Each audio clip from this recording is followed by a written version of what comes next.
Hello, कैसे हैं आप लोग? आई होप कि आप लोग अच्छे होंगे। आपकी जो स्टडी चलेगी बहुत ही बेहतरीन चलेगी। तो आज के क्लास में बात करने वाले हैं क्लास 12th के फिजिक्स के बहुत ही महत्वपूर्ण ऑब्जेक्टिव क्वेश्चन जो आपके फाइनल एग्जाम यानी 5 फरवरी के लिए बहुत ज्यादा खास है और बहुत ज्यादा इंपॉर्टेंट क्वेश्चन है। तो आप लोग सारे क्वेश्चन को अच्छे तरीके से देखिएगा, क्योंकि हमने पूरे आपकी किताब से निचोड़ प्रश्न लेकर आए हैं और पूरा थ्योरी से प्रश्न लेकर आए हैं। जिस तरह बायोलॉजी में क्वेश्चन उठाया था ना, सेम उसी कंडीशन के साथ हम सारे प्रश्न को लाए हैं। आप लोग अच्छे तरीके से देखने का प्रयास कीजिएगा, क्योंकि बिहार बोर्ड थोड़ा सा हार्ड क्वेश्चन पूछ रहा है। ठीक है, तो आपको जो है उसी लेवल से मेहनत करना होगा, ताकि आए तो आपको छोड़कर वहां पर नहीं आना है। ठीक है, हम जल्दी जल्दी सारे क्वेश्चन को समाप्त कर देंगे। तो एक बार सारे बच्चे क्लास को लाइक कर लीजिए और चैनल को सब्सक्राइब कर लीजिए सारे बच्चे। ठीक है, 1 नंबर क्वेश्चन की तरफ बात करते हैं। देखिए 1 नंबर क्वेश्चन क्या करें, यहाँ सीबीएसई बोर्ड और बिहार बोर्ड, यानी यहाँ पर जो देखेंगे इंग्लिश मीडियम और हिंदी मीडियम दोनों बच्चे देखेंगे। ठीक है, यानी देख लीजिएगा यहाँ पर। ठीक है, किस रंग का तरंगदैर्घ्य सबसे कम होता है? बहुत इंपॉर्टेंट प्रश्न है कि किस रंग का तरंगदैर्घ्य जो होता है मेरे भाई सबसे कम होता है। देखिए सबसे कम की बात करें तो बैगनी मारिएगा,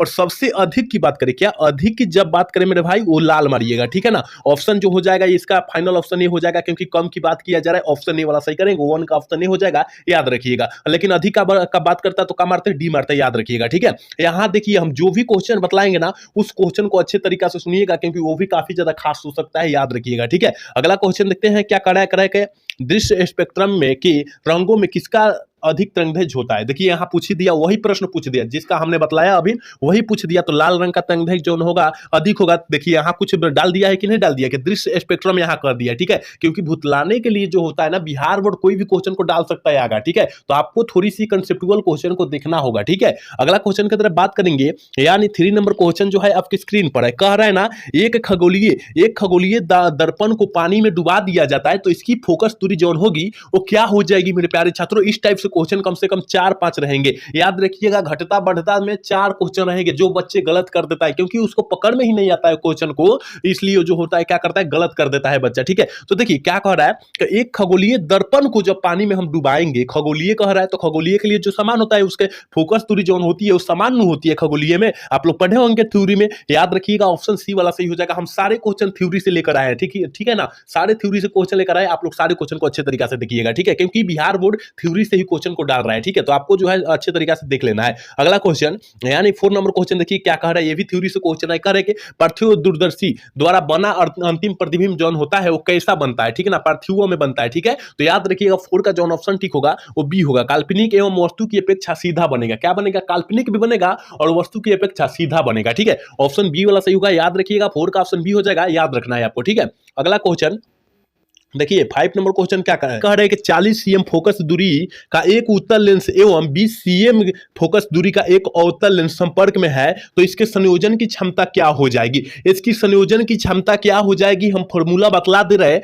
वो फॉर्मूला को आप लोग निकाल लीजिएगा। F1 का मान दे दिया है, F2 का भी मान दिया है, यहां पर देख लीजिए। ठीक है ना, तो F2 का माइनस में रखिएगा। ठीक है, माइनस में 20 सीएम रखिएगा और दोनों का जोड़ेंगे, यहां से F1 करेंगे तो यहां निकल कर जो आएगा और उसको जो है 1 बटा, देखिए क्षमता कर रहे हैं तो P बराबर 1 बटा कितना में 8 में भाग दे दीजिएगा। जितना आएगा वो आ जाएगा। तो देखिए निकल के आएगा ना -2.5 आएगा। ऑप्शन बी वाला सही हो जाएगा, निकाल कर देख लीजिए। ठीक है, क्योंकि हम नहीं निकाल रहे हैं कि यहाँ टाइम कम बच रहा है। ठीक है, टाइम कम बच रहा है, याद रखिएगा। ठीक है, क्योंकि टाइम का बचत होगा ना, हम लोग नहीं निकालेंगे, तो निकाल लीजिएगा वो फॉर्मूला पर। कह रहे हैं ना 6 नंबर क्वेश्चन का, प्रकाश वर्ष का मान जो होता है बराबर होता है। प्रकाश वर्ष का मान जो होता है किसके बराबर होता है? हमने आपको बतलाया होगा मेरे भाई, याद रखिएगा। हमने क्या बतलाया होगा? 9.46 × 10⁻15 मीटर होता है। हमने बतलाया कि नहीं? कल वाला क्लास जो बच्चा देखा होगा उसमें ये प्रश्न आया था, याद रखिएगा। हमने वो क्लास में वो भी बतलाया था कि प्रकाश की चाल जो होती है वो कितनी होती है, तो 3 × 10⁸ मीटर प्रति सेकंड होती है। ये भी हमने बतलाया था, आप लोग याद रखिएगा कि प्रकाश की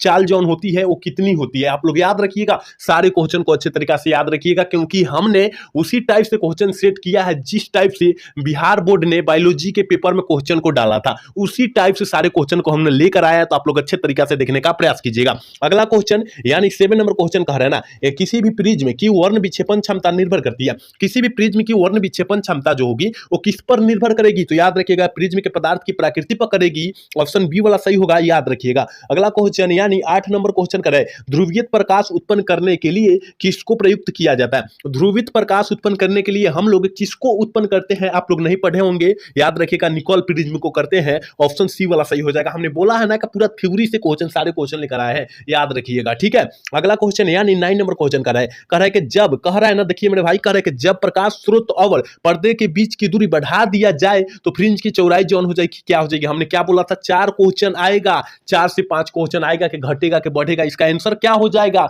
याद रखिएगा। इस टाइप से क्वेश्चन पड़ता है कि आपका चौड़ाई जो घटेगा कि बढ़ेगा, इसकी ताप बढ़ेगी कि घटेगी, इस टाइप से क्वेश्चन आता है आपके फाइनल बोर्ड परीक्षा में, याद रखिएगा। तो क्या करें, फ्रिंज की चौड़ाई जहां कहेगा मेरे भाई, जब चौड़ाई करेगा तो यहाँ क्या होगी, बढ़वे नहीं करेगी, लंबाई उसका क्या होगी, बीच की लंबाई जो होगी बढ़वे नहीं करेगी, इंक्रीज होगी। ऑप्शन ए वाला सही होगा, याद रखिएगा। अगला क्वेश्चन यानी 10 नंबर क्वेश्चन करा है, प्रकाश अनुप्रस्थ तरंग है क्योंकि यह प्रदर्शित करता है, प्रकाश अनुप्रस्थ तरंग होता है क्योंकि यह किसको प्रदर्शित कर देता है, तो आपको हमने बतलाया होगा ध्रुवन को, याद रखिएगा। ऑप्शन बी वाला सही होगा, 10 का ऑप्शन बी होगा, याद रखिएगा। बहुत इंपॉर्टेंट प्रश्न है, तो आप लोग सारे इंपॉर्टेंट प्रश्न को अच्छे तरीके से देखिएगा, ठीक है, याद रखिएगा। कह रहा है कि पूर्ण आंतरिक परिवर्तन की स्थिति में परिवर्तन का गुणांक का जो मान होता है वो कितना होता है, पूर्ण आंतरिक परिवर्तन विधि मतलब पूर्ण मतलब अंतर की तरह, ठीक है ना, अंदर की तरह, याद रखिएगा। पूर्ण आंतरिक परिवर्तन जब कहेगा ना तो उसका मानवा जो होता है कितना गुणांक होता है, 1 गुणांक होता है, ठीक है ना, याद रखिएगा। ऑप्शन बी वाला सही होगा, याद रखिएगा। हमने क्या बोला है, पूरा थ्योरी से सारे क्वेश्चन को उठाया है और पूरा थ्योरी वाला क्वेश्चन है, आप लोग याद रखिएगा।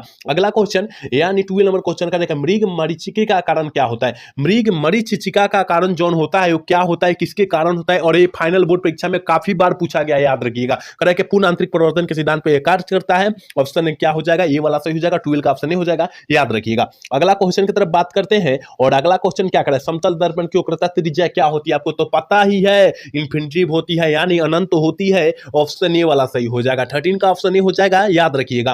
अगला क्वेश्चन यानी 14 नंबर क्वेश्चन बहुत इंपॉर्टेंट है, कह रहा है ना कि तालाब की तली कुछ ऊपर हुई उठी हुई प्रतीत होती है, इसका कारण क्या होता है, कारण क्या होता है, और 9 चैप्टर का क्वेश्चन है, और 9 चैप्टर का क्वेश्चन जो होता है काफी इंपॉर्टेंट क्वेश्चन होता है, याद रखिएगा, क्योंकि 9 चैप्टर से कम 10 ऑब्जेक्टिव पूछा जाएगा, याद रखिएगा, क्योंकि बहुत ही बड़ा लंबा चैप्टर है फिजिक्स का, याद रखिएगा, 9 चैप्टर, ठीक है। तो यानी 10 क्वेश्चन ऑब्जेक्टिव केवल पूछा जाता है, आप लोग को याद होना चाहिए 9 चैप्टर, ठीक है ना। 9 चैप्टर जिसका बच्चा का कंठस्थ याद होगा ना, वो 10 गो क्वेश्चन का अपना मुट्ठी में कर लेगा, याद रखिएगा, ठीक है। तो याद रखिएगा 14 का ऑप्शन क्या हो जाएगा, तो याद रखिएगा प्रकाश के अपवर्तन के सिद्धांत पर कार्य करता है, याद रखिएगा, ऑप्शन सी वाला सही होगा, याद रखना है, ठीक है। अगला क्वेश्चन यानी 15 नंबर क्वेश्चन का रहेगा, वस्तु से बड़ा आभासी प्रतिबिंब बनता है, वस्तु से बड़ा आभासी प्रतिबिंब किसमें बनता है, तो सारे बच्चे को पता होगा कि जब बड़ा कह दिया तो अवतल दर्पण में बनेगा, जब छोटा की बात करेगा, जब छोटा की बात करेगा तो उत्तल दर्पण में बनेगा, आपको पता ही है, याद रखिएगा। ये सारे क्वेश्चन आपको पता होनी चाहिए, बेसिक तरीके से पता होनी चाहिए, ठीक है। अगला क्वेश्चन यानी 16 नंबर क्वेश्चन क्या करे, कह रहा है कि एक पिन होल कैमरा में, छिद्र मतलब होल होता है, और होल कैमरा में किस सिद्धांत पर कार्य करता है, एक पिन छिद्र कैमरा जो है वो किस सिद्धांत पर कार्य करता है, तो हमने आपको क्या बतलाया होगा, प्रकाश की देखिए प्रसरण के कारण जो के सिद्धांत पर जो होता है कार्य करता है, ऑप्शन डी वाला सही होगा, याद रखिएगा। हमने पहले ही बोला है आपको, पहले ही बोल दिया है कि देखिए पूरा थ्योरी से सारे क्वेश्चन को लेकर आए हैं और पूरा थ्योरी वाला क्वेश्चन है, याद रखिएगा। अगला क्वेश्चन यानी 17 नंबर क्वेश्चन क्या है कराए, और इसको हम लोग अच्छे तरीका से समझाकर बतलाएंगे क्योंकि बहुत इंपॉर्टेंट क्वेश्चन है, ठीक है। करें जल और कांच के अपवर्तनांक क्रम 4/3 तथा 3/2 है, जल के कांच की सापेक्षिक जो होता है, सापेक्ष जो होता है अपवर्तनांक क्या होगा, सापेक्ष जो अपवर्तनांक होगा क्या होगा, देखिए यहां अच्छे तरीके से समझिएगा, यहां म्यू, यहां थोड़ी सी हम कलर चेंज करेंगे, यहां कलर चेंज करेंगे, म्यू डब्ल्यू बराबर जो है कितना दिया है, आपको पता है 4/3 दिया है कि नहीं दिया है, यहां पर फिर म्यू जी कितना दिया है, म्यू जी बराबर कितना दिया है, याद रखिएगा कितना 3/2 दिया है। हमने पढ़ा है, एक फार्मूला पढ़ा है कि W/W ओमेगा जी, ठीक है ना, ये फार्मूला इसका हम लोग पढ़े हैं, क्या पढ़े हैं कि W/म्यू जी, पढ़े हैं कि नहीं पढ़े हैं। अब इसका जो है मनवा रखेंगे 4/3 और 3/2 रखेंगे, तो यहां हम लोग कुछ कलर चेंज कर लेते हैं। यहां पर जो होगा देखिए क्या होगा, 4/3 के 3 रहेगा, यहां देख लीजिएगा, ठीक है, और 2 ऊपर चल जाएगा और बाटा में 3 आ जाएगा, यानी जब 2 से गुना करेंगे, इसमें या गुना है तो गुना करेंगे, 4 दूना 8 और 3 तरीके 9, कहीं दिया है, देखिए कितना आसान तरीका से हमने समझा दिया, ये सूत्र आपको याद होना चाहिए तब बनेगा, ठीक है। तो 9/8/9 कहां पर दिया है, देखिए ऑप्शन डी में दिखाई दे रहा है, ऑप्शन डी वाला हम लोग टिक करेंगे, याद रखिएगा। बहुत इजी तरीका से जो समझाने वाला होगा बहुत इजी तरीका से समझाएंगे कि आपको समझ में आ जाए, ठीक है। ये खाली और देख लीजिएगा इसको, ठीक है। चलिए क्वेश्चन नंबर 18 क्या कह रहे हैं ना, किसी कारण वायु का बुलबुला पानी के अंदर चमकता दिखाई देता है, किसके कारण दिखाई देता है, मतलब अंदर जो होता है वो किसके कारण जो होता है, पानी का बुलबुला जो होता है वो क्या करता है, दिखाई देता है, चमकता हुआ दिखाई देता है। तो याद रखिएगा 18 का ऑप्शन सी हो जाएगा, पुनः आंतरिक परिवर्तन के सिद्धांत पर कार्य करता है, उसके कारण दिखाई देता है, याद रखिएगा। अगला क्वेश्चन देखते हैं। अगला क्वेश्चन करें कि एक माध्यम से दूसरे माध्यम में जाने पर प्रकाश की किरण मुड़ जाती है, ये मुड़ने की, इस मुड़ने की घटना को हम लोग क्या कहते हैं, इस मुड़ने की हम लोग घटना को क्या कहते हैं, आपको नहीं पता है, प्रकाश का अपवर्तन कहते हैं। ऑप्शन सी वाला सही होगा, याद रखिएगा, बहुत इंपॉर्टेंट प्रश्न है आज की इस क्लास में। चलिए क्वेश्चन नंबर 20 क्या करें कि कांच से हवा में प्रवेश करते समय किस प्रकाश का क्रांति कोण सबसे कम हो जाता है, किसका कम हो जाता है, जब मतलब कांच से हवा में प्रवेश करेगा, हवा प्रवेश करते समय जो हो जाएगा वो किस क्रांति कोण से सबसे कम जो होता है, जल्दी से बतला दीजिए, किसका रंग जो होता है कम होता है। तो याद रखिएगा 20 का जो ऑप्शन हो जाएगा डी हो जाएगा, बैगनी रंग का, ठीक है, याद रखिएगा, बहुत इंपॉर्टेंट है। चलिए अगला क्वेश्चन कह रहा है ना, निम्नलिखित में से किसका अपवर्तनांक सबसे अधिक होता है, तो हीरा का अपवर्तनांक अधिक होता है, तो इसका अपवर्तनांक होता कितना है मेरा भाई कि अधिक होता है, तो 2.42 होता है, आप लोग याद रखिएगा। और सबसे कम जो होता है कांच का होता है, इसका अपवर्तनांक जो होता है याद रखिएगा 1.0002 होता है, याद रखिएगा, ठीक है, बहुत कम होता है कांच का। चलिए अगला क्वेश्चन 22 नंबर क्वेश्चन का, हीरा का अपवर्तनांक कितना होता है, करीब कितना होता है, अब नहीं हमने बताया कितना, 2.42 बताया कि नहीं बताया, ऑप्शन सी वाला सही होगा, याद रखिएगा, बहुत इंपॉर्टेंट क्वेश्चन है, जितना प्रश्न आप लोग दिख रहे हैं ना बहुत इंपॉर्टेंट प्रश्न है, तो आपको देखना अति आवश्यक है सारे प्रश्नों को, ठीक है। अगला क्वेश्चन की तरफ बात करेंगे, 23 नंबर क्वेश्चन करें, प्रकाश का वेग महत्तम होता है, प्रकाश का वेग जो होता है महत्तम जो होता है, यानी सबसे अधिक किसमें चलता है, प्रकाश का वेग जो होता है सबसे अधिक किसमें जाता है, तो याद रखिएगा निर्वात में जाता है, ऑप्शन डी वाला सही करेंगे, याद रखिएगा, बहुत इंपॉर्टेंट क्वेश्चन आपके लिए लाए हैं और 5 फरवरी के लिए बहुत ज्यादा इंपॉर्टेंट क्वेश्चन है, ठीक है। करेंगे जब प्रकाश एक माध्यम से दूसरे माध्यम में प्रवेश करता है तो कौन सी राशि को अपरिवर्तित नहीं करता है, कौन सी राशि को परिवर्तित नहीं करेगा, जब एक माध्यम से दूसरे माध्यम में जाएगा, इसे हम लोग क्या कहते हैं, प्रकाश का अपवर्तन का नियम कहते हैं। और यह किसको जो है, किस राशि को जो है अपरिवर्तित नहीं करता है मेरे भाई, तो याद रखिएगा आप आवृत्ति को परिवर्तित नहीं करता है, ऑप्शन बी वाला सही होगा, ठीक है। अगला क्वेश्चन 25 नंबर क्वेश्चन का, लेंस की क्षमता का सही मात्रक क्या होता है, मीटर इनवर्स कह दे, मीटर इनवर्स कह दे तब, या डायऑप्टर कह दे तब, दोनों होता है, याद रखिएगा, दोनों याद रखना है आपको, ठीक है। अगला क्वेश्चन 26 नंबर क्वेश्चन क्या करें कि दो उत्तल लेंस परस्पर एक दूसरे के संपर्क में रखे हुए हैं, समतुल्य लेंस की क्षमता जो होगी क्या हो जाएगी, तो दोनों उत्तल लेंस हो जाएंगे, फिर से जो हो जाएंगे दोनों उत्तल लेंस हो जाएंगे, याद रखिएगा, ऑप्शन ए वाला सही हो जाएगा, 26 का ऑप्शन ये हम लोग टिक करेंगे, याद रखिएगा, बहुत इंपॉर्टेंट क्वेश्चन है, आपको याद रखना होगा, ठीक है। अगला क्वेश्चन कह रहे हैं ना, कांच के एक अवतल लेंस को जब जल में डुबाया जाता है तो यह हो जाता है, यह क्या हो जाता है, जब कांच को हम लोग अवतल लेंस को जब डुबाएंगे, अवतल लेंस को जब डुबाएंगे तो इसका यह हो जाता है, यह क्या हो जाता है, ठीक है, क्या हो जाता है, तो हमने बतलाया था कम अपसरित हो जाएगा, क्या हो जाएगा, कम अपसारी हो जाएगा, याद रखिएगा, ऑप्शन सी में दिखाई दे रहा है, ऑप्शन सी वाला टिक करेंगे, यानी उत्तल लेंस की बात करता, यहां पर अवतल लेंस जहां दिया है वहां उत्तल लेंस की बात करता, तब तो हम लोग अधिक अभिसारी मारते, अपसारी नहीं अभिसारी मारते, ऑप्शन बी वाला मारते, याद रखिएगा, तो दोनों याद रखिएगा, ठीक है। अगला क्वेश्चन 28 नंबर क्वेश्चन क्या कह रहा है, करे कि एक लेंस की फोकस दूरी 20 cm है, इसकी क्षमता जौन होगी क्या हो जाएगी, 5 डायऑप्टर हो जाएगी, कहिएगा कि कैसे,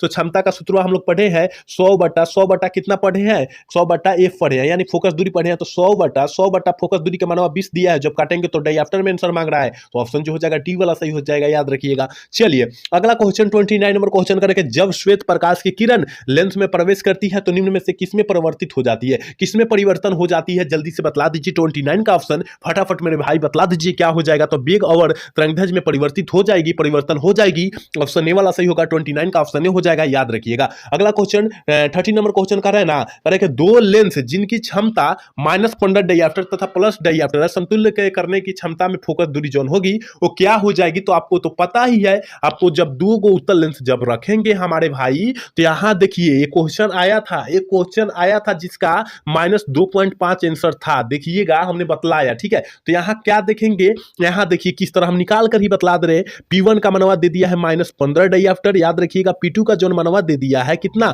+5 डायऑप्टर दे दिया है, तो P बराबर कितना हो जाएगा, -15 + 5, तो कितना हो जाएगा, P बराबर -10 हो जाएगा, ठीक है, -10 हो जाएगा। अब क्या कर रहा है कि फोकस दूरी कह रहा है निकालने के लिए, तो हम लोग क्या पढ़े हैं, याद रखिएगा, फोकस दूरी जब निकालेंगे तो 100 बटा फोकस दूरी का जो मनवा दिया होगा, क्षमता का जो मनवा दिया है कितना -10 दिया है, जब काटेंगे काटेंगे, जब काटेंगे तो कितना हो जाएगा, -10 हो जाएगा, यानी 13 का ऑप्शन जो हो जाएगा क्या हो जाएगा, बी हो जाएगा। बी में दिया है कि नहीं दिया है, याद रखिएगा। जो समझाने वाला क्वेश्चन होगा उसको हम अच्छे तरीका से समझाएंगे और आपको बतलाएंगे जहां समझ में नहीं आएगा तो, ठीक है। आप लोग अच्छे से देख लीजिएगा, उसको उतार लीजिएगा। चलिए अगला क्वेश्चन 31 नंबर क्वेश्चन करें। किसी वस्तु का मनुष्य की आंखें के रेटिना पर बना हुआ प्रतिबिंब जो होता है कैसा बनता है। जैसे हम लोगों का आंख पर जो प्रतिबिंब बनता है, जो छाया बनता है, हम लोग जिसे देखते हैं उसका छाया बनता है, वो कैसा बनता है पूछा जा रहा है। वो कैसा बनता है तो वास्तविक और उल्टा बनता है। ऑप्शन डी वाला सही करेंगे, याद रखिएगा। एक बार सारे बच्चे क्लास को लाइक कर लेंगे, जितने भी बच्चे मेरे क्लास को देख रहे हैं ना वो सारे बच्चे क्लास को लाइक कर लेंगे, ठीक है। क्योंकि जब हम आपके लिए इतना मेहनत कर रहे हैं तो हमारे लिए आप तो थोड़ा सा प्रयास भी कर लेंगे, ठीक है। तो सारे बच्चे चैनल को सब्सक्राइब करके और वीडियो को लाइक कर लेंगे, सारे बच्चे जितने बच्चे देख रहे हैं, ठीक है। अगला क्वेश्चन देखिए क्या कर रहा है, 32 नंबर क्वेश्चन कर रहे हैं ना। कह रहा है मेरे भाई कि निकट दृष्टि दोष निवारण के लिए प्रयुक्त किया जाता है। निकट दृष्टि दोष को मतलब दूर करने के लिए किस लेंस का हम लोग दूर करते हैं, तो हम लोग हमने बतलाया होगा कि जब निकट कहेगा तो आपको अवतल लेंस मरना है। जब दूर या दीर्घ की बात करेगा, दूर या दीर्घ की बात करेगा मेरे भाई, तो आपको क्या मरना है, उत्तल लेंस मरना है। आप लोग दोनों क्वेश्चन को अच्छे से याद रखिए। जब दूर कहेगा या दीर्घ कहेगा तो उत्तल लेंस मरना है, और निकट कहेगा तो अवतल लेंस मरना है। दोनों क्वेश्चन अच्छे तरीका से याद रखिएगा। ऑप्शन सी वाला इसका सही होगा, क्योंकि निकट दृष्टि दोष की बात किया जा रहा है, याद रखिएगा। अगला क्वेश्चन 33 नंबर क्वेश्चन करेगा, सरल सूक्ष्मदर्शी की आवर्धन क्षमता होती है। सरल सूक्ष्मदर्शी की आवर्धन क्षमता जो होती है वो कितनी होती है, आपको पता होनी चाहिए कि 1 + d/f होती है। आप पढ़े हैं कि नहीं पढ़े हैं, 9 चैप्टर का क्वेश्चन है, याद रखिएगा। ऑप्शन सी वाला सही होगा, याद रखना। 9 चैप्टर से 10 क्वेश्चन ऑब्जेक्टिव पूछा जाएगा, आपको याद होना चाहिए, क्योंकि फिजिक्स का सबसे लंबा चैप्टर जो होता है कौन होता है, 9 चैप्टर होता है, याद रखिएगा। अगला क्वेश्चन 34 नंबर क्वेश्चन करेंगे, यौगिक सूक्ष्मदर्शी की नली की लंबाई बढ़ा दी जाती है तब उसकी आवर्धन क्षमता क्या हो जाएगी। हमने क्या बोला था, 4 क्वेश्चन पूछा जाएगा, घटता है बढ़ता है, इससे 4 क्वेश्चन पूछा जाता है। और काफी बच्चे गलत कर देते हैं, क्योंकि उसको समझ में नहीं आता है कि यहाँ घटेगा कि बढ़ेगा। तो हम कुछ ट्रिक बतलाएंगे, उस ट्रिक को धर लेना है। देखिए, जब सूक्ष्मदर्शी की कहेगा और नाला नली की बात करेगा मेरे भाई, नाला नली की बात करेगा तो बढ़ेगी, ठीक है, बढ़ेगी, याद रखिएगा। ऑप्शन ए वाला सही कर लेना है। नाला नली की बात करेगा वहां बढ़ेगी, इंक्रीज होगी, याद रखिएगा, ठीक है। अगला क्वेश्चन 35 नंबर क्वेश्चन करें, खगोलीय दूरदर्शी के अंतिम प्रतिबिंब होता है। देखिए ये भी 9 चैप्टर का क्वेश्चन है, ये भी जो होता है 9 चैप्टर का क्वेश्चन है, याद रखिएगा। आभासी और उल्टा होता है, ऑप्शन डी वाला सही करेंगे, ठीक है। अगला क्वेश्चन 36 नंबर क्वेश्चन करें, एक दीर्घ दृष्टि दोष वाला जो होता है व्यक्ति को आवश्यक होती है। देखिए दीर्घ का हमने क्या बोला था, दीर्घ कहे या दूर कहे, और उत्तल लेंस मरना है। क्या मरना है, उत्तल लेंस मरना है। हमने बोला कि नहीं बोला, ऑप्शन जो हो जाएगा ये वाला सही होगा, याद रखिएगा। अगला क्वेश्चन यानी 37 नंबर क्वेश्चन करते हैं, सामान्य संयोजन में खगोलीय दूरदर्शक की नली की लंबाई होती है, होगी, कैसी होगी मेरे भाई, जल्दी से जो है 37 का ऑप्शन बतला दीजिए। क्योंकि हमने बतलाया था कि अगर सामान्य संयोजन में कहेगा और खगोलीय दूरदर्शक की नली की लंबाई कहेगा तो हमने आपको क्या बतलाया था मेरे भाई, ये f0 बराबर प्लस f ही हमने बतलाया था कि नहीं बतलाया था, आपको याद होना चाहिए। ऑप्शन डी वाला सही होगा, याद रखिएगा। अगला क्वेश्चन की तरफ बढ़ते हैं। अगला क्वेश्चन 38 नंबर क्वेश्चन का है, वर्ण विपथन का दोष नहीं पाया जाता है। वर्ण विपथन का दोष जो होता है वो किसमें नहीं पाया जाता है, आपको पता होनी चाहिए कि प्रवर्तक दूरदर्शक में नहीं पाया जाता है। ऑप्शन बी वाला सही होगा, 38 का ऑप्शन बी होगा, याद रखिएगा।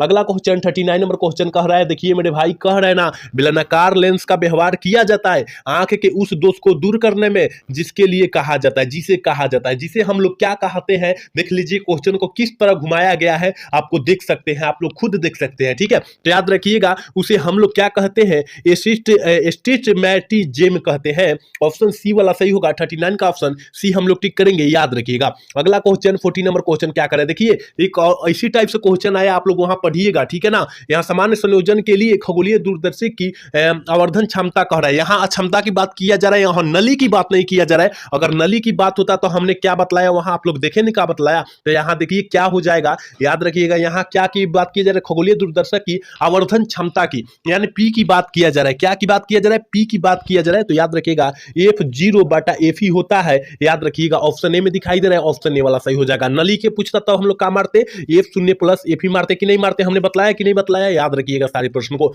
अगला क्वेश्चन 41 नंबर क्वेश्चन क्या कह रहा है, करे के पतली झिल्ली के रंगीन दिखने का कारण है। पतली झिल्ली के रंगीन दिखने का कारण जो है वो क्या है, कारण जो है उसका कारण जो है क्या है मेरे भाई, तो याद रखिएगा व्यक्तिकरण है, ऑप्शन बी वाला सही होगा। अगला क्वेश्चन की तरफ बढ़ते हैं। करे प्रकाश का रंग नीला दिखने का कारण है। आकाश का जो रंगवा जो होता है नीला किसके कारण दिखाई देता है, नीला जो होता है वो किसके कारण दिखाई देता है, तो प्रकाश के प्रकीर्णन के, ऑप्शन ए वाला सही हो जाएगा। याद रखिएगा 42 का ऑप्शन ए हो जाएगा। जल्दी जल्दी सारे क्वेश्चन को हम लोग समाप्त करते रहे क्योंकि दूसरा क्लास जल्द ही चालू करना है, याद रखिएगा, ठीक है। कह रहा है ना कि जब प्रकाश की किरण एक स्लेब में प्रवेश करती है तो इसका तरंगदैर्ध्य क्या हो जाता है। हमने बोला था घटता घटता बढ़ता से 4 क्वेश्चन रहेगा, आपको याद रखना होगा, ठीक है, याद रखना होगा कि घटता बढ़ता से 4 क्वेश्चन रहता है और काफी बच्चे गलत कर देता है क्योंकि उसको पता ही नहीं चलता है कि इसमें घटेगा कि बढ़ेगा, ठीक है। तो हम एक ट्रिक बतलाएंगे, उस ट्रिक को याद रखना। जब स्लेब की बात करेगा यानी डी स्क्रीज होगा, याद रखिएगा, यानी घटेगा, ऑप्शन ए वाला सही होगा, याद रखिएगा, क्योंकि स्लेब में जब पार कराइएगा तो उसका आधा जो हो जाएगा, आधा ताकत जो हो जाएगा वहीं पर खत्म हो जाएगा, इसका यानी घट जाएगा, ठीक है, घट जाएगा, याद रखिएगा। अगला क्वेश्चन 44 नंबर क्वेश्चन करेंगे। इंद्रधनुष का निर्माण जिस कारण से होता है वह है, इंद्रधनुष का निर्माण जिस कारण से होता है वह क्या है, वह है क्या, तो याद रखिएगा 44 का ऑप्शन जॉन हो जाएगा मेरे भाई, 44 का ऑप्शन हो जाएगा वर्ण विक्षेपण, प्रकाश के वर्ण विक्षेपण के कार्य करता है, याद रखिएगा, ऑप्शन सी वाला सही करेंगे। अगला क्वेश्चन 45 नंबर क्वेश्चन क्या कह रहा है, कह रहा है ना वायुमंडल की अनुपस्थिति में पृथ्वी से आसमान का रंग दिखाई देता है। मतलब कहने का मतलब है वायुमंडल की अनुपस्थिति में पृथ्वी से आसमान का, जो हम लोग पृथ्वी पर है, ठीक है, और पृथ्वी से जब आसमान को देखते हैं तो कैसा दिखाई देता है, कैसा दिखाई देता है। देखिए किस तरह पूछा गया है, रात्रि को नहीं पूछा है, ठीक है ना, रात्र को नहीं पूछा है, इसलिए हम लोग क्या मारेंगे, काला मारेंगे, ठीक है, काला मारेंगे। वायुमंडल जो होता है काला दिखाई देता है, ठीक है, आसमान का काला दिखाई देता है, ऑप्शन ए वाला सही होगा, याद रखिएगा। 46 नंबर क्वेश्चन का प्रकाश के रंग का कारण है, प्रकाश के रंग का कारण जौन होता है इसकी आवृत्ति होती है, ऑप्शन ए वाला सही करेंगे, याद रखिएगा। अगला क्वेश्चन 47 नंबर क्वेश्चन का पतले प्रिज्म का द्वारा न्यूनतम विचलन का कोण जौन होता है वो कितना होता है, क्या कह रहा है, पतले प्रिज्म की बात किया जा रहा है मेरे भाई, तो याद रखिएगा μ-1 होता है इंटू ए होता है, कहीं दिया है, देखिए ऑप्शन ए में दिया है, ऑप्शन ए वाला टिक करेंगे, ठीक है। अगला क्वेश्चन की तरफ बात करते हैं, करें कि समांतर सतह वाली कांच की पट्टी की शक्ति होती है, समांतर सतह वाली की बात किया जा रहा है मेरे भाई, यहां समांतर सतह की बात किया जा रहा है, शून्य होगी, क्या होगी, शून्य होगी, ऑप्शन बी वाला सही होगा, 48 का ऑप्शन बी टिक करेंगे, याद रखिएगा। अगला क्वेश्चन 49 नंबर क्वेश्चन का खगोलीय दूरदर्शी के लिए निम्नलिखित में से कौन है, खगोलीय दूरदर्शन के लिए, दूरदर्शी के लिए जो होता है निम्नलिखित में से कौन सही मान होता है, तो याद रखिएगा 49 का ऑप्शन बी हो जाएगा, याद रखिएगा। बहुत जल्दी क्लास को खत्म करेंगे क्योंकि दूसरा क्लास जल्द ही स्टार्ट करना है, ठीक है। अगला क्वेश्चन 50 नंबर क्वेश्चन क्या करेंगे, एक समतल दर्पण सूक्ष्मदर्शी से बना हुआ प्रतिबिंब जौन होता है वो कैसा होता है, वो कैसा होता है मेरे प्यारे छात्रों, तो काल्पनिक और सीधा होता है, ऑप्शन ए वाला टिक करेंगे, याद रखिएगा। अगला क्वेश्चन 51 नंबर क्वेश्चन क्या करें, कह रहा है ना प्रकाश वर्ष किस भौतिक राशि का मात्रक है, प्रकाश वर्ष जो होता है किस भौतिक राशि का मात्रक होता है, हमने बतलाया था दूरी का होता है, ऑप्शन ए वाला सही हो जाएगा। इसकी चाल जो होती है 3 × 10⁸ मीटर प्रति सेकंड होती है, ये भी हमने बतलाया, याद रखिएगा। अगला क्वेश्चन 52 नंबर क्वेश्चन कह रहा है ना एक स्वस्थ व्यक्ति के आंख के लेंस की फोकस दूरी लगभग जो होती है वो कितनी होती है,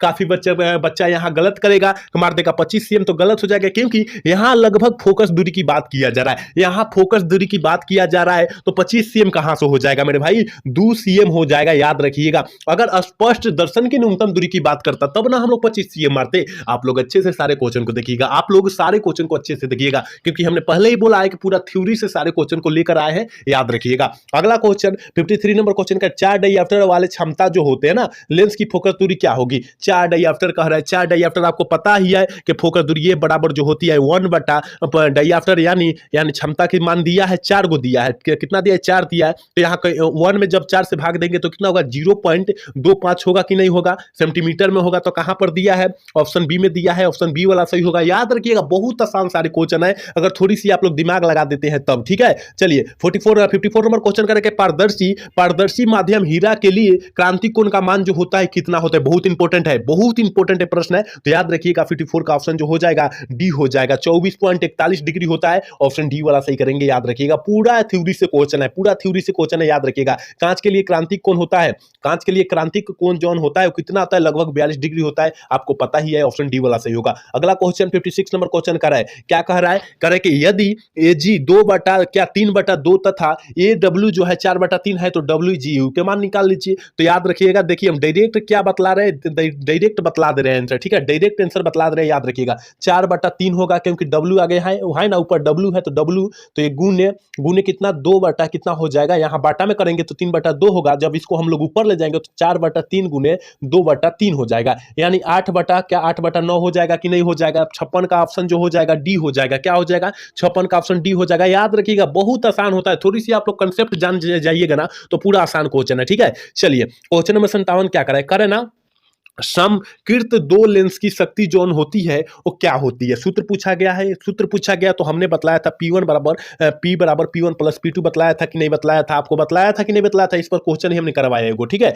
ऑप्शन ए वाला सही होगा, याद रखिएगा। अगला क्वेश्चन 58 नंबर क्वेश्चन क्या करें, लेजर क्रिया के लिए आवश्यक होता है, लेजर के लिए क्या आवश्यक क्या होता है, संख्या परिवर्तन होता है। ऑप्शन डी वाला सही होगा, 58 का ऑप्शन डी होगा, याद रखिएगा। अगला क्वेश्चन 59 नंबर क्वेश्चन क्या है, व्यक्तिकरण की घटना का कारण है। व्यक्तिकरण का घटना का कारण जो होता है, व्यक्तिकरण की घटना का जो कारण होता है वो क्या होता है, क्या होता है, तो आपको पता ही है, कालांतर होता है। ऑप्शन ए वाला सही करेंगे, याद रखिएगा। अगला क्वेश्चन की तरफ बात करते हैं, फिर 60 नंबर क्वेश्चन करें, विवर्तन फ्रिंज की चौड़ाई व्यक्तिकरण फ्रिंजों के चौड़ाई से क्या होती है, तो आपको पता है कि समान नहीं होती है, व्यक्तिकरण के फ्रिंजों के चौड़ाई से समान नहीं होगी, याद रखिएगा। ऑप्शन बी वाला सही होगा। अगला क्वेश्चन 61 नंबर क्वेश्चन का है, प्रकाश के कणिका सिद्धांत के प्रतिपादक थे। प्रकाश के कणिका सिद्धांत के प्रतिपादक जो थे कौन से वैज्ञानिक थे, तो न्यूटन साहब जी थे। ऑप्शन बी वाला सही कर देंगे। अगला क्वेश्चन 62 नंबर क्वेश्चन क्या करेगा, प्रकाश के तरंग की गति सिद्धांत के अनुसार प्रकाश का वर्ण निर्णय करता है। वर्ण निर्णय जो होता है किस पर करता है मेरे भाई, तो याद रखिएगा आवृत्ति पर करता है। ऑप्शन सी वाला सही करेंगे। अगला question 62 number question 63 number question कर रहा है, द्वितीय तरंगिकाओं की अवधारणा दी थी। द्वितीय तो तरंगिकाओं की अवधारणा जो है किस वैज्ञानिक ने दिए थे, तो आपको पता है कि हाइगन्स साहब ने दिए थे। ऑप्शन सी वाला सही करेंगे, याद रखिएगा। अगला क्वेश्चन 54 नंबर क्वेश्चन कर रहा है, किसी बिंदुत्व स्रोत से परिमित दूरी पर तरंगाग्र होता है। तरंगाग्र जोन होगा वो कैसा होगा, गोलाकार होगा। कैसा होगा, गोलाकार होगा। ऑप्शन ए वाला सही करेंगे, याद रखिएगा। बहुत इंपॉर्टेंट क्वेश्चन है, जितना मैं प्रश्न करा रहा हूं ना बहुत इंपॉर्टेंट क्वेश्चन है। करे ना, एक पतले फिल्म के रंग का कारण है, एक पतले फिल्म के रंग का कारण जो होता है, जहां फिल्म कहेगा ना व्यक्तिकरण मारिएगा, जहां फिल्म कहेगा तो फिल्म कौन देता है, व्यक्ति देखता है तो व्यक्तिकरण मार देंगे, याद रखिएगा। इस टाइप से भी याद रख सकते हैं आप लोग, ठीक है। अगला क्वेश्चन देखिए 66 नंबर क्वेश्चन क्या कर रहा है, देखिए कह रहा है ना, दो कला संबंध स्रोत के कारण प्रकाश के व्यक्तिकरण में फ्रिंज की चौड़ाई होती है। क्या होती है, तो आपको पता ही है, तरंगदैर्घ्य के अनुक्रमानुपाती या समानुपाती हो जाएगी। ऑप्शन ए वाला सही हो जाएगा, याद रखिएगा। 67 नंबर क्वेश्चन क्या करें, प्रकाशिक पथ बराबर होता है। हमने क्या बोला था पहले कि सारा हम लोग थ्योरी से क्वेश्चन लाए हैं, जितना मैं प्रश्न करा रहा हूं पूरा थ्योरी से क्वेश्चन करा रहा हूं, आप लोग अच्छे से याद रखिएगा। तो प्रकाशिक पथ बराबर जो होता है किसके बराबर होता है, तो अपर्तनांक गुने पथ लंबाई के बराबर होता है। ऑप्शन ए वाला सही होगा। अगला क्वेश्चन 68 नंबर क्वेश्चन का बूस्टर का नियम है, बहुत इंपॉर्टेंट क्वेश्चन है कि बूस्टर ने कौन से नियम को दिया था, तो हमने बतलाया था म्यू बराबर 10 IP हमने बतलाया होगा आपको। तो कहां पर दिया है, देखिए ऑप्शन सी में दिया है, ऑप्शन सी वाला हम लोग टिक कर देंगे। अगला क्वेश्चन 69 नंबर क्वेश्चन का, निम्नलिखित में से किस भौतिक राशि का पूर्ण विवर्तन प्रकाश का व्यक्तिकरण होता है। प्रकाश का व्यक्तिकरण से होता है, तो याद रखिएगा तीव्रता का, ठीक है, तीव्रता का। ऑप्शन बी वाला सही होगा। और आज के क्लास के लास्ट क्वेश्चन यानी 70 नंबर क्वेश्चन करेंगे, जीवाश्म की आयु पता की जाती है। जीवाश्म की आयु किससे पता की जाती है, कार्बन डेटिंग से की जाती है। ऑप्शन ए वाला सही हो जाएगा, याद रखिएगा। तो हमने 70 क्वेश्चन यहां बतलाया और 5 फरवरी के लिए बहुत ज्यादा इंपॉर्टेंट क्वेश्चन बतलाया। तो आप लोग सारे क्वेश्चन को अच्छे तरीका से रट जाइएगा, क्योंकि यहां से काफी सारे प्रश्न आपके फाइनल बोर्ड परीक्षा में आएंगे, क्योंकि हमने पूरा थ्योरी से सारा क्वेश्चन लेकर आया है, क्योंकि बिहार बोर्ड थ्योरी से ही क्वेश्चन को डाल रहा है, इसलिए हम लोग थ्योरी लेकर आए हैं। तो याद रखिएगा, सारे क्वेश्चन को अच्छे तरीका से पढ़ लीजिएगा और 5 फरवरी को आप लोग आंख मूंद कर वहां मार कराइएगा, ठीक है ना। और आज का क्लास कैसा लगा, अगर अच्छा लगा होगा तो चैनल को सब्सक्राइब और लाइक करना तो भूलिएगा। जय हिंद, जय भारत।